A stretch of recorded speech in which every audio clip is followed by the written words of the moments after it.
पिछले साल 5 अगस्त के दिन बांग्लादेश में बेरोजगारी और भ्रष्टाचार के खिलाफ छात्रों का गुस्सा फूटा।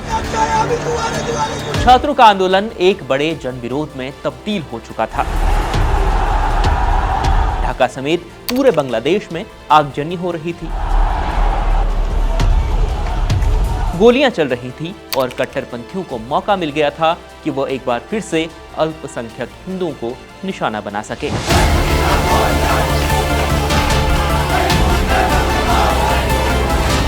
लेकिन इस आगजनी में दो छात्र नेता सबसे ज्यादा हाईलाइट हुए। पहले थे नाहिद इस्लाम और दूसरे थे आसिफ महमूद, और ये दोनों बांग्लादेश की अंतरिम सरकार में मंत्री भी बने। यानी उन्होंने जो हिंसा फैलाई, जो उन्होंने आंदोलन शुरू किया, वो कहीं ना कहीं सुनियोजित था। लेकिन इस हिंसा में 1400 से ज्यादा लोगों का खून बहा, उनकी जान गई, और इसका कसूरवार ठहराया गया तत्कालीन प्रधानमंत्री, बांग्लादेश की प्रधानमंत्री शेख हसीना को। और अब 8 अगस्त को बनी बांग्लादेश की अंतरिम सरकार ने हसीना की मौत का फरमान जारी किया है। लेकिन इस आदेश के खिलाफ बांग्लादेश में सबसे लंबे समय तक प्रधानमंत्री रहने वाली शेख हसीना और उनके समर्थक चुप नहीं बैठेंगे। इस प्रकार की खबरें आ रही हैं, वो लगातार वहां पर प्रदर्शन कर रहे हैं। बांग्लादेश क्या फिर से सुलगने वाला है? अब ये सवाल पूछा जा रहा है, क्या एक गैर निर्वाचित सरकार, बिना जनादेश का बना अंतरिम प्रधानमंत्री, लोकतांत्रिक तरीके से बनी पूर्व प्रधानमंत्री के खिलाफ ये सब करवा सकता है? ये भी सवाल है।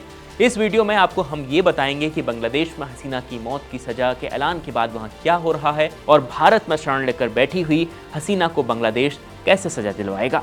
पूरी बात आपको बताएंगे। नमस्ते, मेरा नाम नरेश कोश्यारी है और आप इंटरनेशनल खबरों से जुड़ा हुआ शो दुनिया दरबार देख रहे हैं। 8 अगस्त 2024 को अर्थशास्त्री और नोबेल पुरस्कार विजेता मोहम्मद यूनिस ने जब बांग्लादेश की कमान संभाली तो सबसे पहला एक्शन उन्होंने देश छोड़कर भाग चुकी, यानी बांग्लादेश छोड़कर भाग चुकी शेख हसीना के खिलाफ किया। यूनिस सरकार ने 14 अगस्त 2024 को घोषणा कर दी कि छात्र आंदोलन के दौरान हुई हत्याओं और हिंसा की जांच इंटरनेशनल क्राइम्स ट्रिब्यूनल बांग्लादेश यानी ICTBD से कराई जाएगी। इसके बाद 17 अगस्त 2024 को हसीना समेत 16 अवामी लीग के नेताओं के खिलाफ अरेस्ट वारंट जारी कर दिया गया और मोस्ट वांटेड बनाया गया शेख हसीना को। जब शेख हसीना के खिलाफ केस दर्ज हुआ तो उसे मानवता के खिलाफ अपराध के दायरे में रखा गया ताकि हसीना की पार्टी अवामी लीग इस मसले में हस्तक्षेप न कर पाए।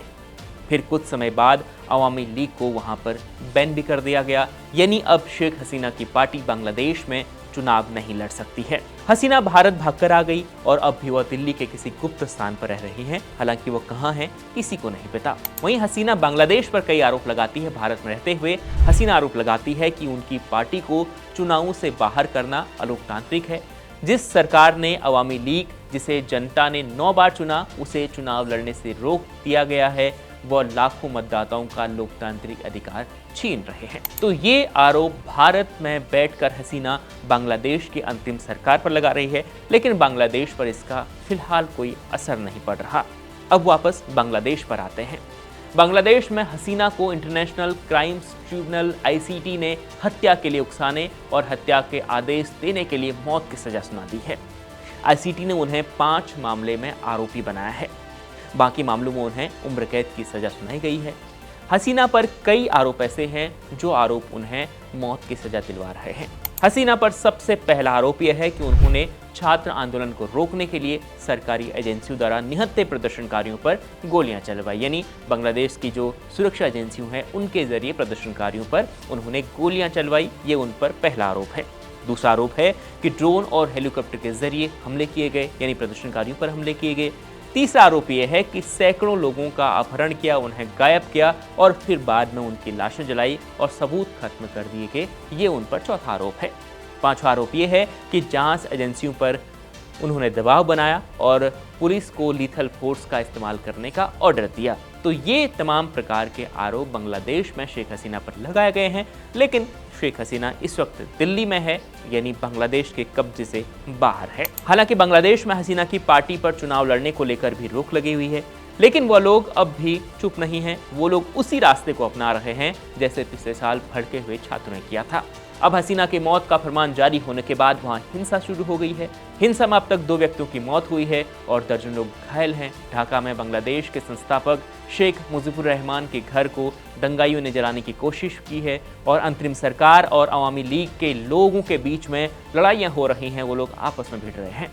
खबर ये भी है कि कई जगहों पर बम धमाके हुए हैं, गोलियां चली हैं, कई पुलिसकर्मी घायल हुए हैं और पूर्व प्रधानमंत्री अब्दुल हामिद के घर पर हमला भी हुआ है। और ये सब शेख हसीना की मौत के फरमान जारी होने के बाद हो रहा है। लेकिन क्या भारत हसीना को बांग्लादेश को सौंपेगा? ये सबसे बड़ा सवाल है इस वक्त। हालांकि यूएन में संयुक्त राष्ट्र महासचिव एंटोनियो गुटेरेस ने हसीना को फांसी की सजा देने का विरोध किया है। उन्होंने कहा कि संयुक्त राष्ट्र हर हाल में मौत की सजा के खिलाफ है। भारतीय विदेश मंत्रालय ने भी अपनी ओर से एक बयान जारी किया है। भारतीय विदेश मंत्रालय ने कहा कि भारत ने शेख हसीना को लेकर इंटरनेशनल क्राइम्स ट्रिब्यूनल बांग्लादेश के फैसले को नोट किया है। एक पड़ोसी देश के नाते भारत बांग्लादेश में शांति, लोकतंत्र और वहां की जनता की भलाई चाहता है। तो ये भारत की ओर से, यानी भारत के विदेश मंत्रालय की ओर से बयान जारी किया गया। अब भले ही हसीना की मौत का फरमान जारी हो गया हो, लेकिन हसीना भारत में है और उन्हें मौत की सजा देना फिलहाल तो बेहद मुश्किल है। इस वीडियो पर आपकी क्या राय है? कमेंट कर जरूर बताएं और देश दुनिया की खबरों के लिए देखते रहें इंडिया।